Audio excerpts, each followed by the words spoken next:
भारत का प्रमुख कृषि डेरिवेटिव्स एक्सचेंज NCDEX सोमवार 18 जनवरी को स्टील वायदा अनुबंध को फिर से शुरू करेगा। प्रारंभ में ये अनुबंध फरवरी, मार्च और अप्रैल 2021 में समाप्त होने वाले महीनों के लिए उपलब्ध रहेंगे।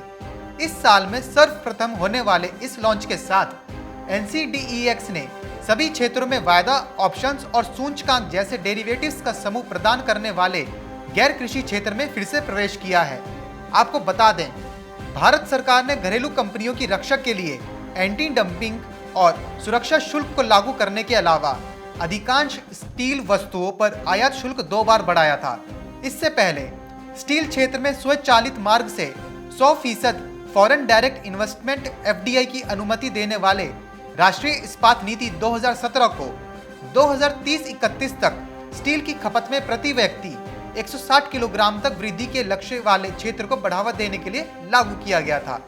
वहीं NCDEX के MD और CEO विजय कुमार ने कहा है कि आने वाले वर्षों में देश को $5 ट्रिलियन की अर्थव्यवस्था बनाने के लिए सरकारी प्रोत्साहन के कारण भारत बुनियादी संरचना के क्षेत्र में तेजी से विकास कर रहा है। इसके परिणाम स्वरूप स्टील की खपत इसके बाद एक लक्षणीय वृद्धि करने की संभावना है, क्योंकि स्टील की कीमत कई इंफ्रा प्रोजेक्ट में कुल लागत का एक प्रमुख घटक है। इसलिए डेवलपर्स को देश में उचित हेजिंग प्लेटफॉर्म के अभाव में स्टील की कीमतों में अस्थिरता का प्रबंधन करना मुश्किल लगता है। विजय कुमार ने कहा है कि हमारे द्वारा लॉन्च किया जा रहा स्टील अनुबंध इन संस्थाओं को अस्थिर कीमतों के खिलाफ बचाव के लिए एक विश्वसनीय और पारदर्शी जोखिम प्रबंधन का साधन प्रदान करेगा।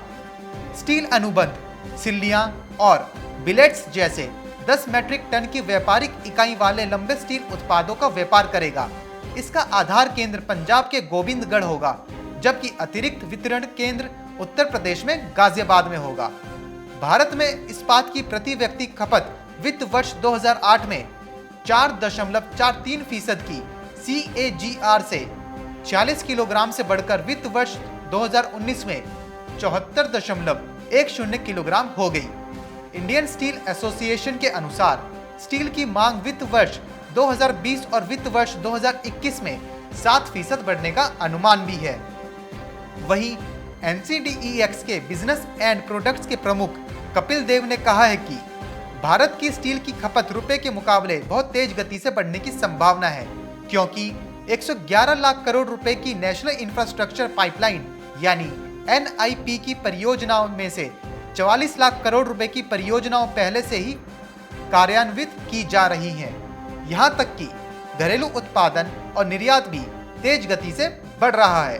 दूसरी ओर रसद और आपूर्ति की अक्षमताओं ने स्टील और इसके कच्चे माल की कीमतों को पूरे मूल्य श्रृंखला प्रतिभागियों के लिए बेहद अस्थिरतापूर्ण चुनौती बना दिया है।